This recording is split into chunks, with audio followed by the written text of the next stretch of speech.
Welcome to the Deep Dives, where we plunge into the most compelling insights from the stacks of information you've sent our way.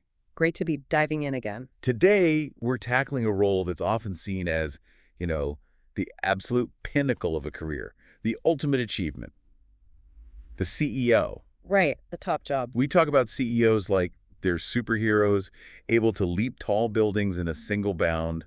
But what does it really take to excel when you're at the very top? That's the question, isn't it? And, maybe even more surprisingly, how do even the most accomplished leaders keep growing, keep pushing their boundaries? It's a fascinating question. The sheer weight of expectation on a CEO is just immense. Really? They're expected to be visionaries, operational wizards, culture champions, and financial strategists, often all at once. Yeah. And all under intense public and internal scrutiny. Yeah, that's scrutiny. That often leads to this unique kind of isolation, a solitary journey, even when they're surrounded by thousands of employees. That isolation and just the relentless demands of the role, it must make continuous growth incredibly challenging. Exactly. Which is why today we are diving deep into the, surprisingly extensive world of CEO coaching. Right. We're going to explore why top leaders, from established titans to these innovative disruptors, are increasingly turning to coaches. And how this relationship, this partnership, unlocks really profound personal and organizational growth. Yeah.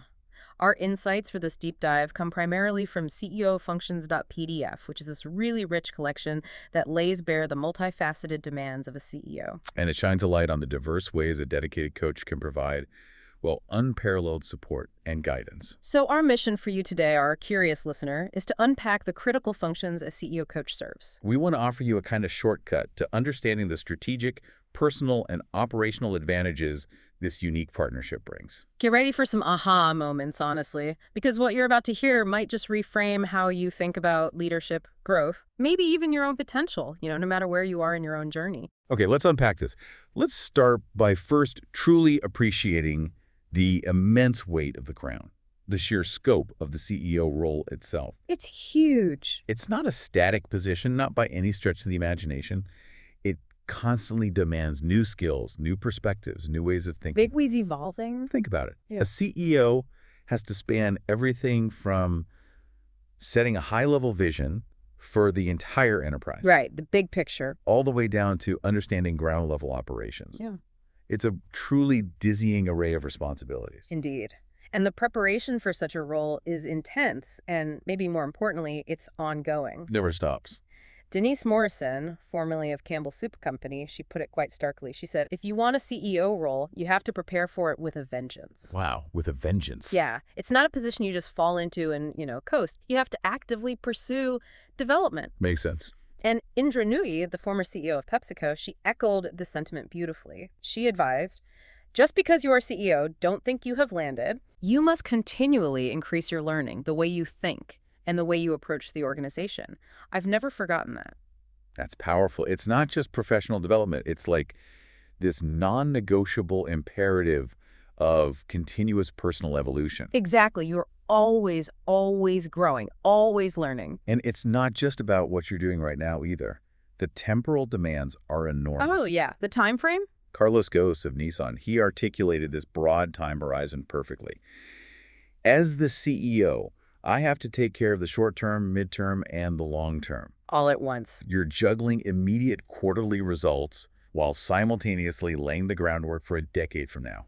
Making decisions today whose full impact won't be seen for years, potentially? Yeah, it's a remarkable balancing act. Yeah. Requires a truly unique mental framework. And what's fascinating here is that beyond this long-term view and the continuous learning, there are also these very specific operational and cultural imperatives that CEOs have to champion daily.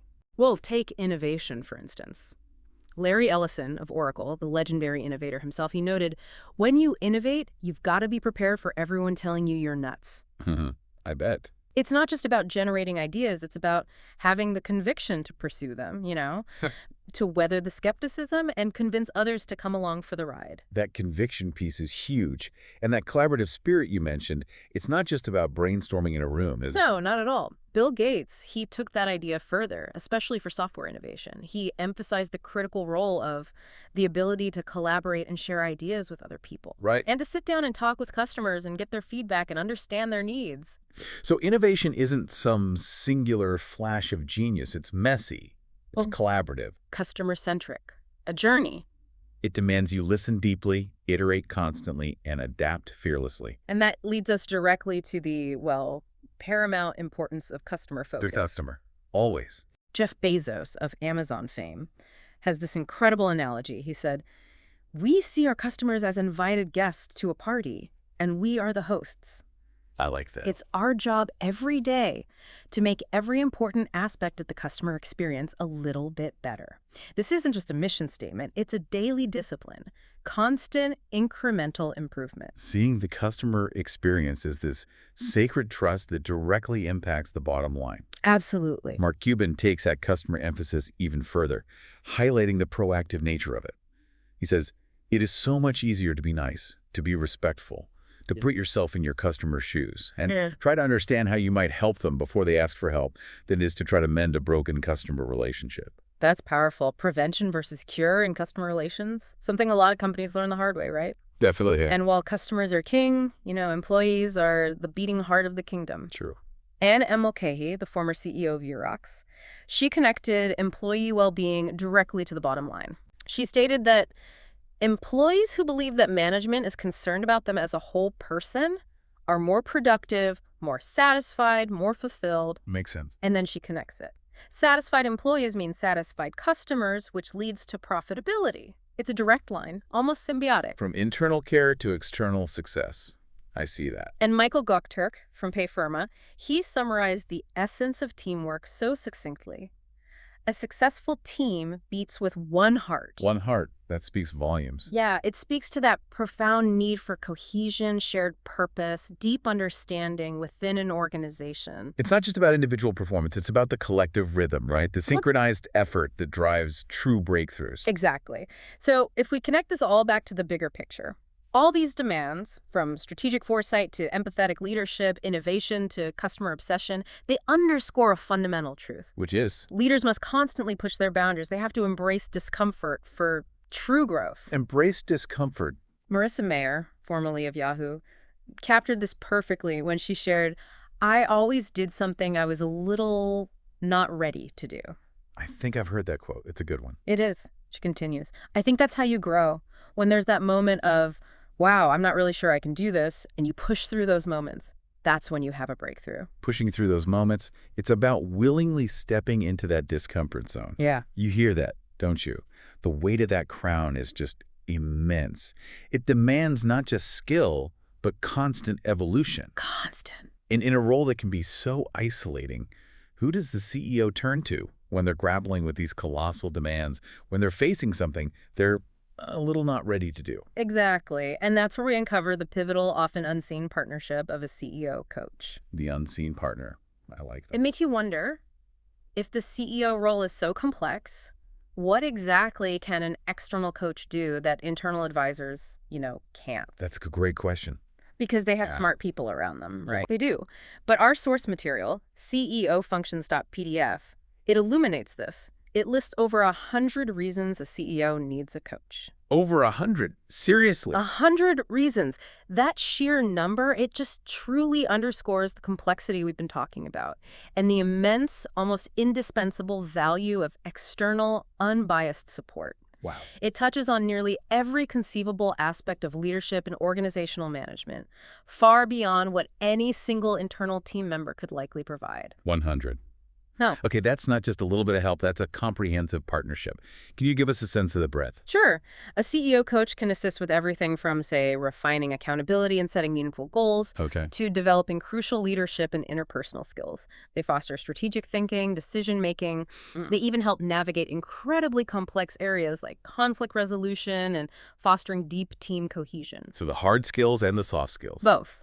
And then there's the more personal side, too. Hmm. Supporting innovation and adaptability, cultivating personal growth and well-being, enhancing financial acumen, mitigating risk, That's huge. and even guiding the delicate process of succession planning and board relations.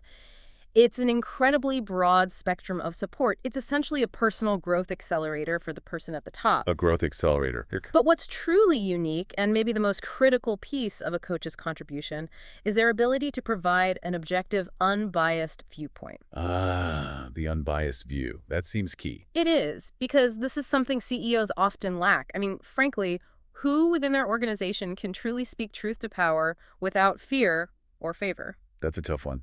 Everyone inside the company has a vested interest, right? A perspective naturally influenced by their role or their department. Exactly. Their agenda, their silo. That's a profound point. Yeah. It must be incredibly difficult to get unvarnished truth when your position inherently creates that power dynamic. So, how does a coach achieve this truly unbiased view? What makes it so invaluable? Well, it starts with meticulous active listening and asking really probing questions. Hmm. The coach is trained to listen attentively, not just to the words, but to the nuances, the unspoken concerns, and crucially, without judgment. Without judgment, that's important. Very. They then ask open-ended, often sort of Socratic-style questions that encourage the CEO to deeply explore their own assumptions, their thought processes, their potential blind spots. So it's not about telling them what to think. Not at all. This method promotes critical self-reflection. It helps uncover opportunities or challenges that the CEO may be caught in the daily grind, might have completely overlooked or misinterpreted. It's like having someone hold up a mirror. Exactly. But not just any mirror one that shows you angles you hadn't considered or reveals maybe what you might instinctively choose not to see. That makes perfect sense. It's about getting to the root of their own thinking rather than just getting an opinion from someone else, which might be biased anyway. Precisely. And a crucial aspect of their unbiased view comes from the diverse perspectives. A good coach isn't confined to the CEO's specific company culture or industry norms. They've seen other things. Right. They leverage their experience from various industries, various organizations. They can share relevant case studies, success stories, maybe best practices from other contexts entirely. Which helps broaden the CEO's thinking beyond their immediate bubble, offering insights from situations a CEO might never encounter in their own industry. Totally. Imagine a CEO struggling with, say, a sales team restructure.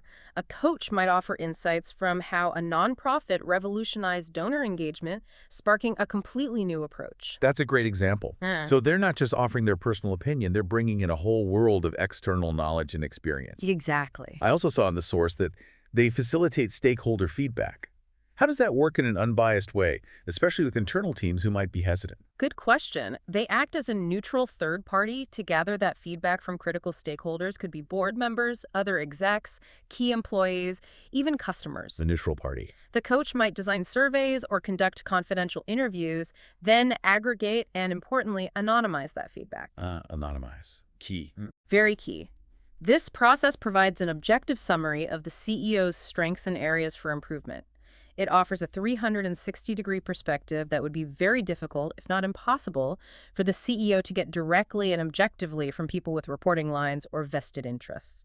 It bypasses internal politics and filters, basically gives the CEO an unvarnished view of their actual impact. You got it. That's incredibly valuable because how a CEO's leadership is perceived can be very different from their intention, right? Often is. So this ability to provide an unbiased mirror, combined with that vast reservoir of external knowledge, it's truly just the tip of the iceberg. It really is. What's truly compelling now is how a coach takes that insight and translates it into tangible sharpening of a CEO's core capabilities. Where do they begin in shaping, say, a CEO's strategic thinking?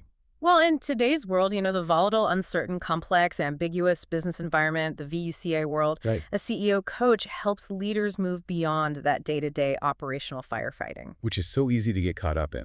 Oh, absolutely. The coach helps them truly think critically and strategically about the future. It's about asking the right questions, not just having the right answers, and building a mental muscle for disruptive foresight. That transition from operational firefighting to true strategic foresight must be incredibly difficult for a CEO. What are some of the most effective ways a coach helps, like rewire that thinking? One key method is cultivating a deeply questioning mindset. This isn't just about asking why superficially, but really challenging assumptions, especially the ingrained ones, and seeking diverse perspectives. Challenging those assumptions. Yeah. How does that work in practice? For example, a coach might use a Socratic approach, not to tell the CEO, hey, your strategy for market X is flawed, but to ask something like, what core assumptions are we making about our customers in market X that, if proven wrong, would fundamentally alter our approach? Ah, okay. That guides them. It gently but effectively guides the CEO to their own breakthrough conclusions rather than simply accepting external advice. It forces them to deconstruct their own mental models. So it's about empowering them to self-correct, to find the insights themselves. That sounds far more sustainable in the long run. Precisely. Another crucial element is enhancing analytical skills, but in a way that goes beyond just processing data. What do you mean? Well, a CEO might be drowning in data from their teams, right? Yet still missing critical patterns or making decisions based purely on intuition. Happens all the time. A coach helps them use tools like SWOT analysis, scenario planning, or decision trees, not just to predict outcomes, but to force the CEO to question their own blind spots and cognitive biases when interpreting numbers. So building a muscle for deep, objective analysis, something internal teams with their own agendas or limited scope can't always provide. Exactly. They help the CEO not just see the trees, but understand the whole forest from multiple angles. That's fascinating. It's about leveraging the data they already have, but with a new, more critical lens. Absolutely. And building on that, they promote what's called systems thinking. Systems thinking. Okay. This is crucial because a CEO often finds that pulling one lever to fix a problem, say, cutting cost in one department, can inadvertently trigger a cascade of negative effects elsewhere. Like customer service or morale. Or even product quality, yeah. A coach helps them visualize the entire ecosystem of their decisions, understanding the interconnectedness within the organization and the potential ripple effects. So they don't solve one problem only to create 3 others down the line, maybe in unforeseen areas. Exactly. It leads to more holistic, more informed choices. That sounds like moving from playing chess on a single board to playing it across multiple boards simultaneously, understanding how each move impacts the whole game. That's a great analogy. And all of this feeds directly into setting clear and achievable goals. Goals. They provide direction, purpose.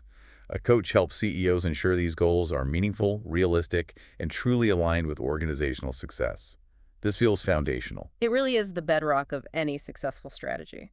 So how does a coach approach goal setting for a CEO, moving beyond just the generic SMART acronym we all know?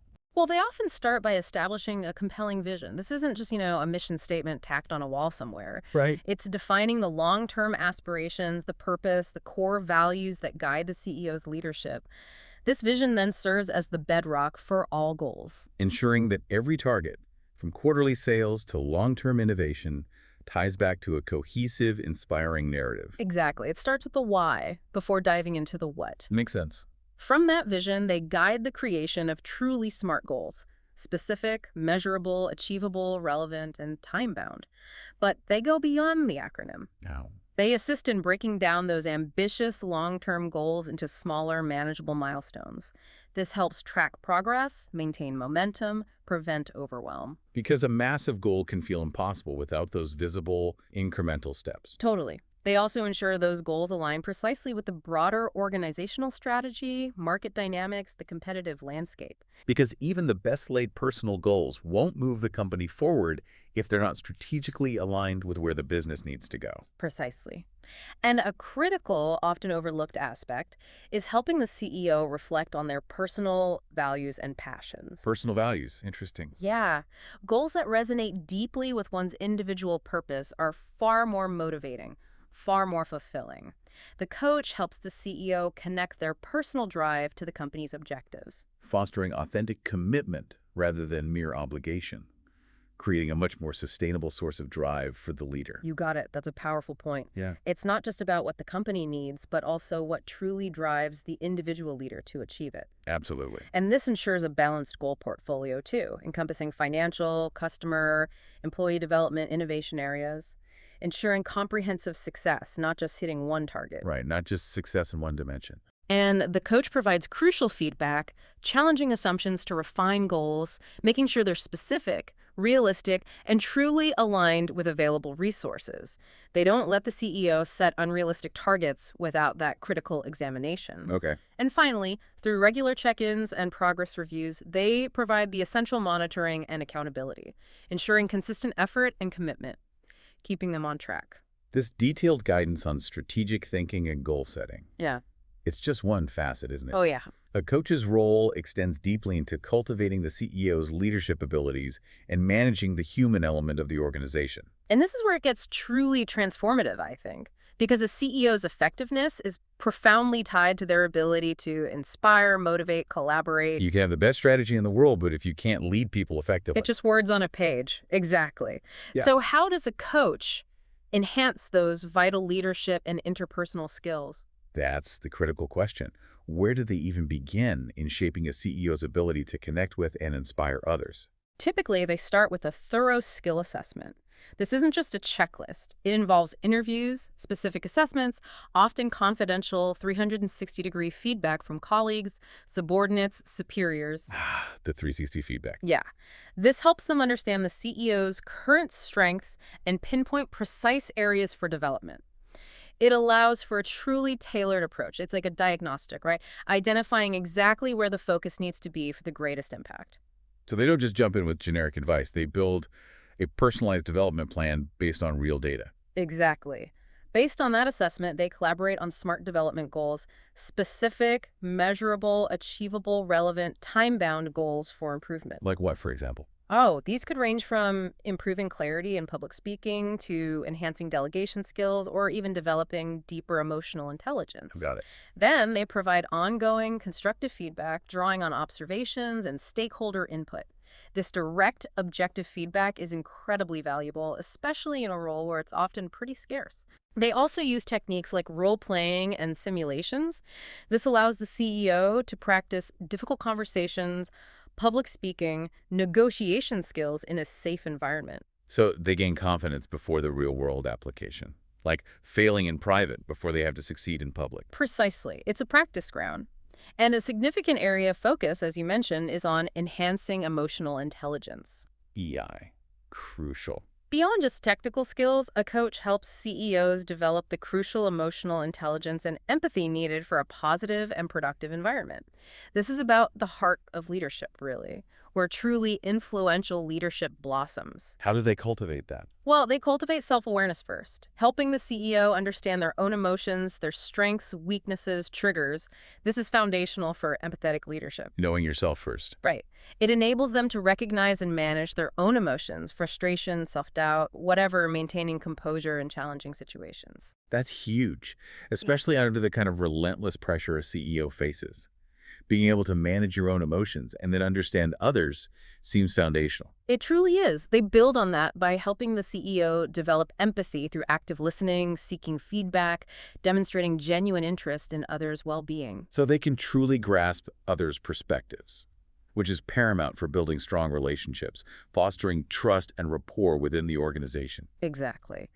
They also assist in creating a positive work culture, helping the CEO understand their profound impact on culture and promoting an environment where employees feel heard and respected. And a positive culture rooted in empathy directly correlates to higher engagement and productivity, right? Absolutely. Now, a big one for any leader, especially a CEO, is conflict. Oh yeah, conflict. Conflicts are inevitable in any organization, but a coach equips CEOs with the tools to transform them into opportunities for growth and stronger relationships, both internally and externally. Okay, let's start with internal conflicts. What are the key strategies a coach imparts here? How do they help shift that mindset away from just avoiding conflict? You hit on a crucial point. Many leaders do see conflict as something to be avoided or just managed. A coach helps shift that. For internal conflicts, the coach first helps create a safe environment. Safety first. This means establishing trust and confidentiality so concerns can be expressed without fear. That's often a challenge at the top. They also assist the CEO in developing self-awareness of their own reactions and triggers in conflict situations. Because understanding your own emotional landscape is the first step to managing any conflict. Understanding your own role in the dynamic. Yes, exactly. From there, active listening and empathy come into play. The coach guides the CEO to listen attentively without judgment, to truly understand others' perspectives, even when those perspectives are contrary to their own. Listening to understand, not just to reply. Right. They also teach effective communication techniques like using I statements instead of you statements, asking open-ended questions, summarizing to ensure understanding. These techniques shift the focus from accusation to mutual understanding. That's a critical shift in perspective for resolving conflict productively. Indeed. A coach helps facilitate constructive dialogue, structuring respectful conversations focused on problem solving, not blame. They help identify underlying interests. Moving beyond surface-level positions to uncover deeper motivations and needs. Yes, which is essential for finding mutually beneficial solutions. They also provide guidance on mediation and negotiation skills, helping to find common ground and win-win solutions that actually strengthen relationships rather than sever them. And preventing conflict in the first place. Crucial. They advise on conflict prevention strategies, helping to build a positive organizational culture that values open communication and proactive problem solving. That's a comprehensive framework for internal peace. But what about when conflicts extend beyond the company walls? External stakeholders, customers, suppliers, regulators, maybe even the media. How does a coach help a CEO navigate those high-stakes external conflicts? Well, the principles are similar, but the application is broader and the stakes can be even higher, as you say. For external conflicts, the coach first helps a CEO understand diverse stakeholder perspectives. Developing empathy for customers, suppliers, partners, even regulators who might have vastly different motivations. Exactly. That foundational empathy is key to de-escalating tension. Then, it's about enhancing active listening and effective communication skills, particularly the ability to listen intently for underlying concerns, ask clarifying questions, and communicate assertively and transparently in often tense, high-stakes external situations. So the same communication mastery, but applied to a different audience with different interests, often with public implications. Precisely. They also provide advanced mediation and negotiation techniques, guiding the CEO on finding common ground and win-win solutions, even when faced with seemingly intractable disputes. Which often involves identifying shared interests. Yeah.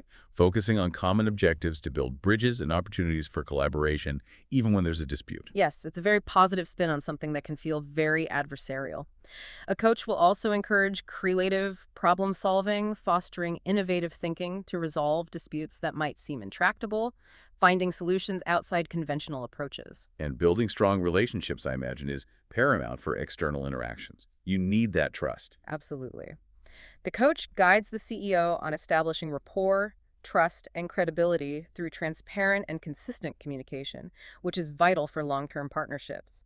They also help manage expectations, facilitating clear and realistic communication to avoid misunderstandings that can trigger or exacerbate conflicts. I'm learning from it all. Like internal conflicts, they emphasize learning from external conflicts, reflecting on lessons learned to integrate into future decision-making, turning a potential challenge into a strategic advantage down the road.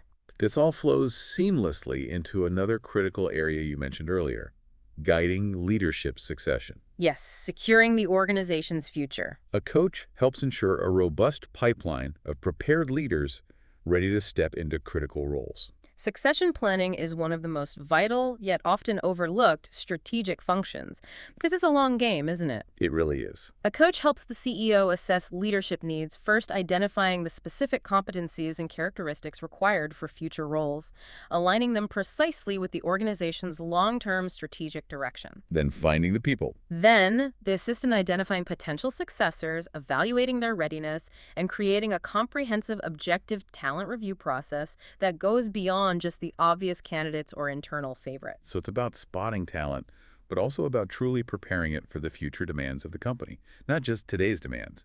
Exactly. They help with development planning, designing individualized programs for potential successors, maybe strategic job rotations, high-impact special projects, targeted executive education. This is about building capabilities for tomorrow's challenges. And connecting them with mentors. Yes, they facilitate crucial mentoring and coaching relationships, connecting successors with experienced leaders who can provide invaluable guidance and insights. So they're not just finding the next leader, they're helping build them, integrating them into the fabric of leadership. It sounds like building a talent factory, but with a highly personalized touch, making sure the right skills are developed. In a way, yes. They also assist with succession readiness assessments, guiding the use of objective tools like simulations or in-depth interviews to gauge readiness, and providing constructive feedback based on the results. So it's data-driven. It should be. They help craft the overall succession planning strategy, creating a structured process with clear timelines and ensuring it's seamlessly aligned with strategic goals. And crucially, they focus on knowledge transfer. Preventing knowledge loss when leaders leave. Exactly. Identifying critical institutional knowledge and expertise to transfer to potential successors to ensure a smooth, uninterrupted transition when the time comes. This is about protecting the company's intellectual capital. That's incredibly thorough. A truly holistic approach to leadership development and organizational continuity. Which brings us nicely to the CEO's personal efficacy and the overall organizational health. Right. A coach's influence isn't just external and strategic. It reaches deeply into the CEO's personal effectiveness, their well-being, and their ability to navigate resource management and future challenges. And what's truly compelling here is how much the CEO's internal state, their confidence, their well-being, directly impacts their external performance and really the entire organization. Absolutely. A strong leader needs that, well, unshakable self-confidence, especially when making tough decisions and inspiring others. And a coach acts as a consistent, objective source of reinforcement for this. That makes perfect sense. The burden of leadership can be immense, and self-doubt can be crippling even at the top. So how does a coach build that self-confidence and belief in someone who is already, supposedly, at the pinnacle? It's interesting, isn't it? They often start by helping the CEO reflect on their past successes, even the ones they might have dismissed as minor or just part of the job. Reconnecting them with their achievement. Yeah, reinforcing their capabilities, reminding them of what they've already overcome and accomplished. This helps reframe their internal narrative, especially if it's become negative. That's interesting because when you're in a leadership position, you're often so focused on the next challenge, the next fire, not reflecting on past wins. Exactly. They also help identify strengths and values, helping the CEO recognize their unique abilities and contributions, which inherently boosts confidence. It's like reminding them of their own superpower, which can sometimes be forgotten amidst the daily pressures. Reminding them of their superpower. I like that. And then they move to setting realistic yet challenging goals and celebrating progress along the way. By breaking down ambitious objectives into smaller, achievable steps and acknowledging milestones, they build confidence iteratively, incrementally. Little wins add up. They do. And crucially, they provide very specific, actionable, constructive feedback. This isn't just praise, it's specific suggestions for improvement delivered in a supportive manner. Which paradoxically builds confidence. How does that work? Because it shows a clear, achievable path to growth, rather than leaving them to wonder or feel inadequate. It removes the ambiguity. That's a great insight. Constructive feedback, building confidence, not diminishing it when done right. Yes, because it's always framed within a growth mindset. The coach cultivates this belief that abilities can always be developed through dedication and effort, encouraging the CEO to embrace challenges and learn from setbacks rather than fearing them. And being there during tough times. Absolutely essential. They offer crucial support during difficult times, providing that safe space for expression and reminding the CEO of their inherent resilience. That isolated feeling at the top makes the support invaluable. I can only imagine. They also help develop resilience and coping strategies, providing tangible tools for stress management, emotional intelligence, helping them navigate setbacks and sustain high performance over the long haul. Beyond self-confidence, a CEO's time. It's their most valuable asset, surely. The demand on it is insane. So how does a coach help them manage time effectively and prioritize tasks for maximum productivity and impact? A coach acts like a personalized efficiency expert in this regard. It starts with a comprehensive assessment of current practices. The coach helps the CEO meticulously identify where their time is currently going. The reality check. Exactly. Spotting hidden inefficiencies and providing a precise baseline for improvement. Then they work together to set clear strategic goals and objectives, ensuring that every minute of their time and every ounce of their energy are aligned with what truly matters for the organization's mission. So it's about strategic time allocation, not just being busy. Precisely. They help the CEO master the art of ruthless prioritization, distinguishing critical, high-impact activities from those that can be delegated, automated, or even eliminated altogether. Using frameworks to identify what truly moves the needle. Yes. They also implement practical techniques like strategic time blocking and rigorous scheduling, allocating specific, uninterrupted time for high-level strategic planning, critical meetings, key decisions, even essential personal tasks like exercise or reflection. Creating dedicated space for what truly matters, protecting it from the constant onslaught of urgent, but maybe less important demands. That's a classic tactic, but often underutilized, especially when you feel like you're constantly reacting to incoming requests. True. And they don't just teach principles, they help the CEO implement them. This includes guiding on effective delegation and strategic outsourcing, helping the CEO leverage their team's skills for higher value activities, freeing themselves up for true leadership work. Getting things off their plate. Right. They also focus on eliminating time wasters, identifying and removing non-value added tasks like excessive email checking or unproductive meetings, which can easily eat up a huge chunk of a CEO's day. The little things that add up. And throughout this, they provide constant accountability and support through regular check-ins and guidance, fostering a growth mindset for ongoing refinement of time management skills. It's never done. This sounds like a personalized efficiency expert for one of the busiest people on the planet. And speaking of personal aspects, the CEO's journey can be incredibly isolating, especially during challenges. We touched on this, but how does a coach provide that crucial guidance and empathy during difficult times? This is a profound and deeply human area of support. The coach offers active listening, attentively listening without judgment, creating a truly safe and confidential space for the CEO to share openly, perhaps in a way they can't with anyone else in their organization. Validating their feelings. Yes, validating emotions. Acknowledging feelings like frustration, self-doubt, or fear as normal and understandable reactions to immense pressure. This is so important when you feel like you have to be strong for everyone else, masking your own vulnerability. That must be such a relief for a CEO just to have that truly private space to be human.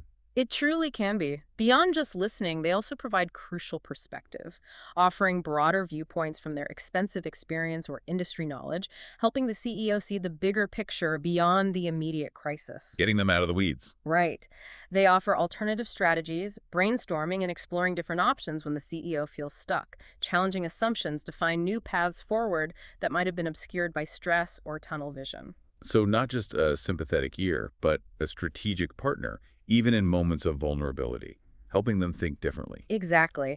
They facilitate deep reflection, guiding introspection on values, strength, and leadership style during a crisis, ensuring decisions align with long-term goals and personal integrity. And encouraging self-care. Strongly. Emphasizing rest, exercise, physical and mental health to build resilience, recognizing that a drained leader cannot effectively lead. And they foster that growth mindset, again, helping the CEO reframe setbacks as learning opportunities, viewing difficulties as stepping stones rather than insurmountable walls. And just being a sounding board. Critically, yes. Serving as a confidential sounding board, a judgment-free space to discuss sensitive issues, brainstorm, maybe simply vent frustrations. This really speaks to the holistic well-being of the leader. But beyond the personal, a coach also plays a critical role in reinforcing ethical decision-making and leadership, foundational to long-term success, right? Absolutely foundational. Integrity is everything long-term. How do they embed strong ethical practices throughout the organization, starting right at the top? Well, they usually begin with values clarification, helping the CEO define the core organizational values and, importantly, aligning those with the CEO's personal values for consistency and integrity in leadership. Authenticity matters. So you walk the talk. Exactly. Then they build ethical awareness and sensitivity, encouraging a proactive consideration of the potential ethical implications of all decisions and actions, even those that seem purely operational or financial. So it's not just about compliance checkboxes, but about deeply embedding ethics into the DNA of the company's decision-making, thinking about the impact. Precisely. They introduce ethical decision-making frameworks, implementing principles like utilitarianism, deontology, virtue ethics to help guide complex choices, ensuring they are not just legal, but truly right. And role modeling. Huge emphasis on role modeling. Supporting the CEO in demonstrating ethical behavior consistently, setting a powerful example that cascades through the entire organization. Because leadership by example is the most powerful kind. It really is.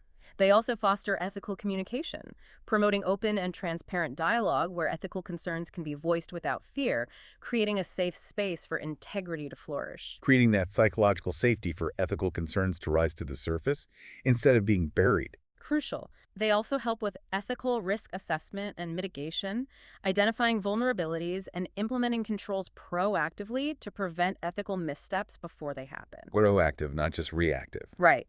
They guide on fostering an ethical culture and building ethical competence among all employees.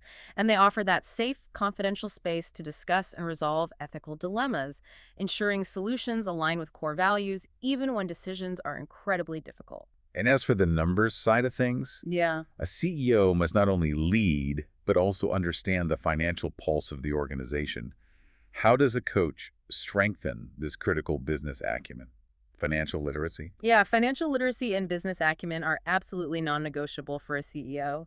A coach strengthens this, often beginning by demystifying financial statements. Breaking down the jargon. Exactly. Explaining income statements, balance sheets, cash flow statements, and how to interpret key data and ratios to provide a clear, accurate picture of the company's financial health. They support sophisticated financial analysis and forecasting, too.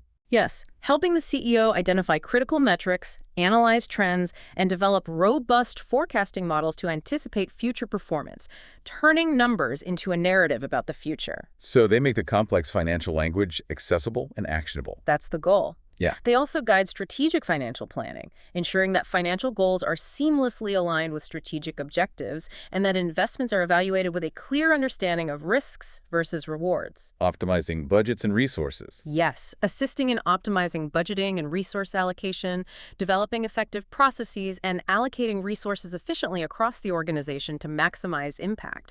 They also focus on continuous financial acumen development, providing targeted learning opportunities, maybe recommending resources, connecting the CEO with industry experts to broaden their understanding. So it's not just about understanding the numbers presented to them, but about using them strategically to drive future success and mitigate risks. Precisely.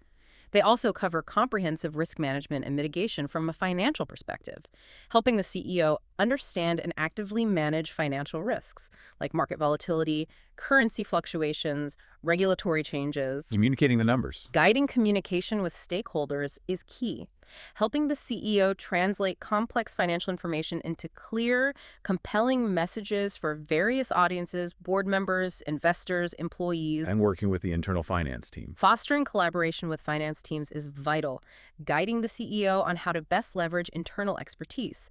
And they emphasize continuous learning, staying updated on financial trends, best practices, and applying financial insights by integrating financial considerations into all strategic and operational decisions, making it a natural part of their leadership lens. This truly feels like a holistic approach to the CEO's role, from the deeply personal to the highly strategic and financial. Now, let's talk about how coaching also extends to managing the organizational compass. Right, looking outwards and forwards. Including navigating disruptive changes and fostering a culture that embraces the new. Innovation. In today's intensely competitive landscape, innovation isn't a luxury. It's a fundamental necessity for survival and growth. A coach helps the CEO cultivate not just new ideas, but an entire mindset and environment where new ideas don't just exist, but flourish and are actively pursued. So how does a coach stimulate creative thinking and innovation within the organization beyond just saying, hey, be more innovative? What are the practical steps? Well, it often starts by fostering a safe and supportive environment for the CEO and, by extension, the entire organization.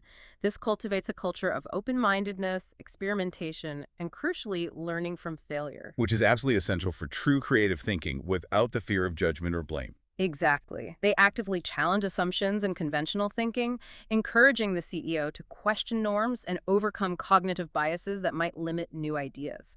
It's like breaking them out of established mental patterns that have served them in the past, but might now be holding the company back.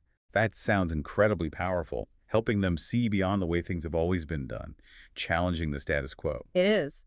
They also promote a growth mindset, helping the CEO embrace challenges and view feedback as an opportunity for evolution rather than a critique.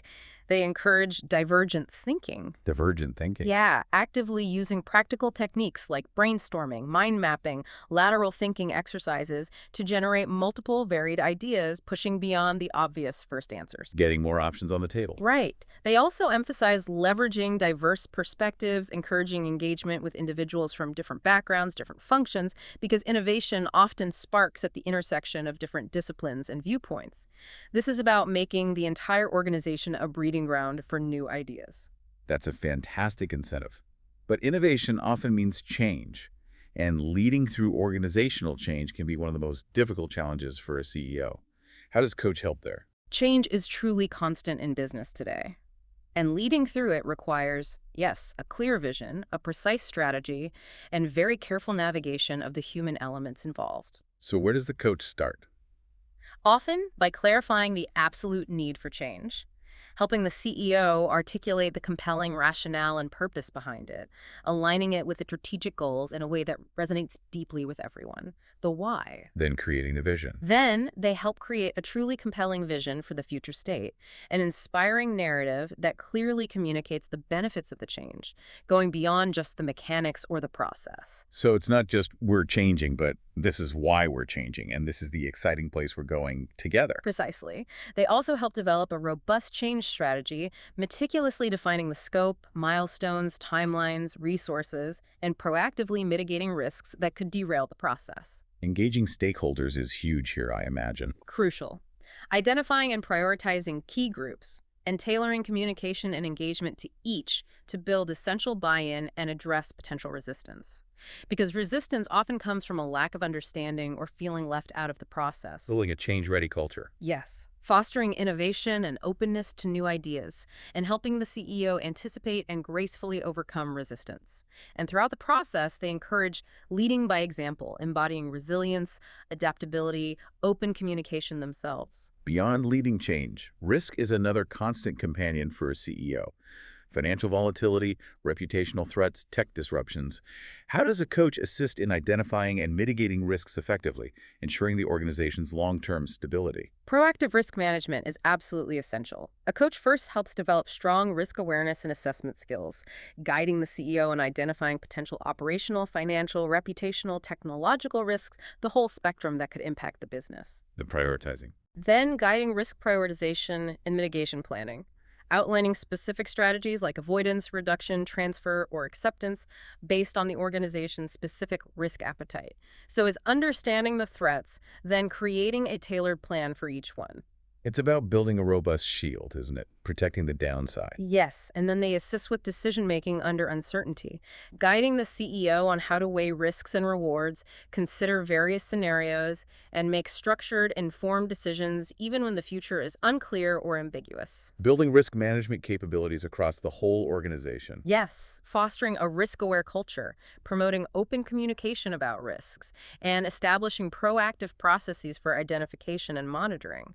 It helps bake risk management into the organizational DNA rather than it being an isolated function or an afterthought. Scenario planning, too. They support scenario planning and stress testing, simulating potential risk events to assess organizational resilience and preparedness, essentially practicing for potential disasters in a controlled way. So drilling for when the worst-case scenario actually hits, so it's not a complete shock. Exactly. They emphasize learning from failures, conducting post-mortem analyses to prevent similar risks in the future, turning setbacks into valuable lessons. And they focus on continuous monitoring and adjustment tracking risks and mitigation strategies, adapting plans based on new information or evolving threats. And bringing an outside view. Absolutely. Bringing that external perspective and benchmarking, offering insights and best practices from how other successful organizations manage similar risks. This all sounds like a fantastic foundation for when, inevitably, the worst-case scenario actually hits. And that's where creating crisis response plans and protocols comes in. How does a coach help with that critical preparation? Preparation is paramount when a crisis strikes. A coach guides risk assessment and scenario planning specifically for crises, identifying potential crisis scenarios, from cyber attacks to natural disasters to major PR issues, and developing proactive strategies to minimize damage. Setting up the team? Yes, assisting in establishing a clear, efficient crisis management team. forming a team of key stakeholders, defining precise roles, setting up rapid communication channels. So getting the right people in place with clear responsibilities before the storm hits. Crucial. Because you definitely don't want to be figuring that out when the actual crisis unfolds. No, you want those muscle memories built and practiced. They then focus on developing a comprehensive crisis communication plan, outlining precise communication strategies for various stakeholders like employees, the media, the public, ensuring consistent and empathetic messaging under pressure. Practicing it. Yes, helping design training and simulation exercises, running drills to practice roles and responsibilities in a controlled environment, building confidence and reducing panic when a real crisis hits. They assist in developing robust decision-making frameworks too, guiding timely, well-informed decisions under immense pressure, which is when clarity is most needed and often hardest to find. And coordinating with external parties must be vital during a crisis. Lawyers, PR, regulators. Absolutely. They help coordinate with external stakeholders, establishing relationships with government agencies, legal counsel, or PR firms before a crisis, so lines of communication are open and trusted when needed most. And learning afterwards. Emphasizing continuous evaluation and improvement, conducting post-crisis reviews to identify strengths and weaknesses and integrate lessons learned for future preparedness. And, importantly, they support managing the CEO's own response. How they handle it personally. Yes, helping the CEO maintain composure, display strong, empathetic leadership, and manage their own stress effectively during a crisis. Recognizing that the leader's demeanor is absolutely critical in maintaining internal and external confidence during turbulent times. Wow. What a journey we've taken today. Yeah. We've truly plunged into the multifaceted world of CEO coaching. We really covered a lot of ground. From shaping strategic thinking and fostering innovation to navigating crises and cultivating personal well-being, a CEO coach acts as this crucial, unseen, yet incredibly impactful partner. It's about far more than just fixing problems, isn't it? It's about continuous, intentional growth in every single dimension of leadership. Yeah. The depth of support a coach provides, enhancing emotional intelligence, sharpening financial acumen, resolving internal conflict, mitigating external risk. It just highlights the incredibly demanding nature of the CEO role.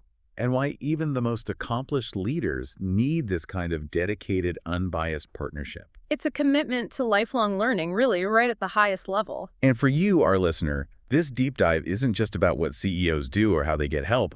Hopefully, it's about recognizing the universal principles. Principles of growth, adaptability, effective leadership. That apply to any challenge or ambition you might have. The need for an unbiased sounding board, for focused development, for that courageous self-reflection. It's something we all face, right? No matter our role or aspirations. It makes you think, doesn't it? If even the most powerful leaders in the world benefit from a dedicated coach to continually push their boundaries and refine their skills. What not yet ready to do challenge are you ready to embrace? And how might a structured approach to learning and growth unlock your next breakthrough? Something to ponder. That's all for this deep dive. We hope you gained some profound insights today. Yeah, hope it was useful. Join us next time for another journey into the essential knowledge you need to stay well-informed.